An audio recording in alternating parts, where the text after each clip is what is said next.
Assalamualaikum warahmatullahi wabarakatuh. Kami dari kelompok 1 akan mempresentasikan yang berjudul dengan landasan ilmu pendidikan Islam, Al-Quran dan Al-Hadis. Pemateri pertama yang akan dibacakan oleh Nazmi Nulaila dengan NIM 119210047. Dan yang kedua, pemateri yang kedua akan disampaikan oleh Raden Lembayung Putri dengan NIM 199210055. Dan yang pemateri ketiga yang akan disampaikan oleh Salma Pajiah Hidayat dengan NIM 119210065. Untuk pemateri yang pertama yaitu Najmi Nurlaila. Bismillahirrahmanirrahim. Di sini saya akan sedikit menyampaikan tentang landasan ilmu pendidikan Islam, Al-Quran dan Al-Hadis. Pengertian ilmu pendidikan Islam. Pendidikan Islam dapat diartikan sebagai usaha pendewasaan manusia.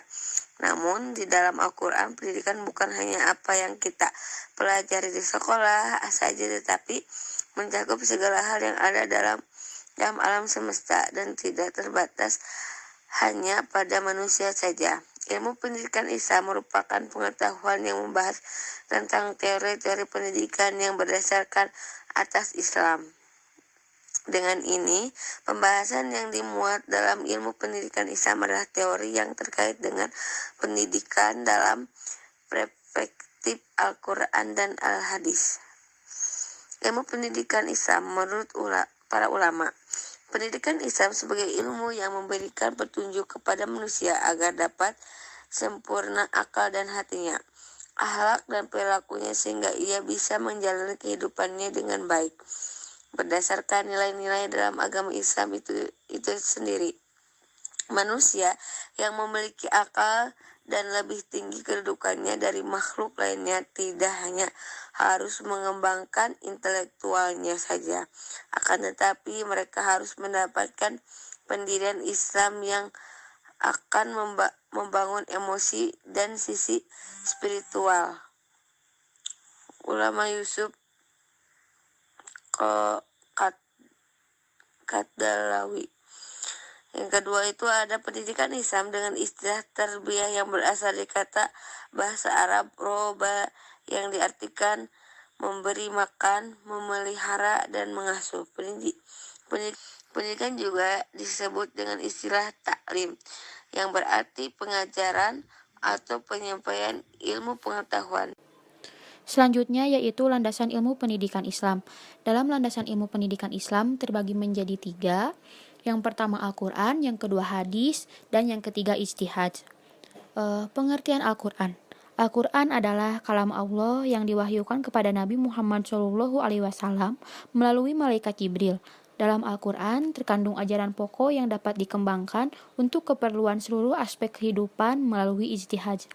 Ajaran tersebut terdidik dari 2 prinsip besar, yaitu akidah dan syariah. Dalam Al-Quran terdapat banyak ajaran yang berisi prinsip-prinsip berkenaan dengan kegiatan atau usaha pendidikan. Contohnya dapat dibaca dalam kisah Luqman. Kisah Luqman mengajari anaknya yang terdapat dalam Quran surat Luqman ayat 12-19. Inti dari Al-Quran isinya mencakup seluruh dimensi manusia dan mampu menyentuh seluruh potensi manusia. Baik itu motivasi untuk mempergunakan panca indera dalam menafsirkan alam semesta bagi kepentingan formulasi lanjut pendidikan manusia atau pendidikan Islam, motivasi agar manusia mempergunakan akalnya lewat perumpamaan atau tamsil Allah Subhanahu wa taala dalam Al-Qur'an, maupun motivasi agar manusia mempergunakan hatinya untuk mampu mentransfer nilai-nilai pendidikan dan sebagainya. Kesemua proses ini merupakan sistem umum pendidikan yang ditawarkan Allah SWT dalam Al-Quran agar manusia dapat menarik kesimpulan dan melaksanakan semua petunjuk tersebut dalam kehidupan sebaik mungkin. Selanjutnya ada pengertian hadis. Menurut Subhi al-Salih, kata al-hadis merupakan bentuk isim dari tahdis yang mengandung arti memberitahukan atau mengabarkan. Berdasarkan pengertian inilah, selanjutnya setiap perkataan, perbuatan, atau penetapan, takrir yang disandarkan kepada Nabi SAW dinamai dengan al-hadis. Nah, al-hadis itu sendiri terbagi ke dalam 3 bentuk.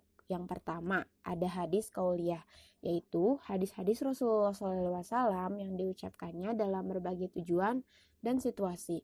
Yang kedua, ada hadis fi'liyah, yaitu perbuatan-perbuatan Nabi Muhammad SAW seperti pekerjaan melakukan sholat 5 waktu dengan tata cara dan rukun-rukunnya, pekerjaan menunaikan ibadah hajinya, dan pekerjaan mengadili dengan satu saksi dan sumpah dari pihak penuduh.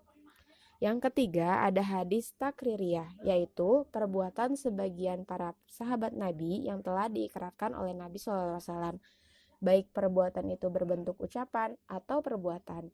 Bila seseorang melakukan suatu perbuatan atau mengumpulkan suatu ucapan di hadapan Nabi atau pada masa Nabi, Nabi mengetahui apa yang dilakukan orang itu dan mampu menyanggahnya, namun Nabi diam dan tidak menyanggahnya, maka hal itu merupakan pengakuan dari Nabi. Selanjutnya ada pengertian ijtihad. Ijtihad yakni penggunaan akal budi manusia dalam rangka memberikan makna dan aktualisasi terhadap berbagai ajaran Islam. Ada beberapa pendapat menurut para ahli, di antaranya ijtihad menurut Hanafi adalah mencurahkan tenaga atau memeras pikiran untuk menemukan hukum agama melalui salah satu dalil syara dan dengan cara-cara tertentu. Yang kedua ada ijtihad menurut Yusuf Kardlawi, yaitu mencurahkan semua kemampuan dalam segala perbuatan. Penggunaan kata ijtihad hanya terhadap masalah-masalah penting yang memerlukan banyak perhatian dan tenaga. Yang ketiga dari Imam Al-Ghazali yang mengungkapkan bahwa pengertian ijtihad merupakan upaya maksimal seorang mujtahid dalam mendapatkan pengetahuan tentang hukum-hukum syara.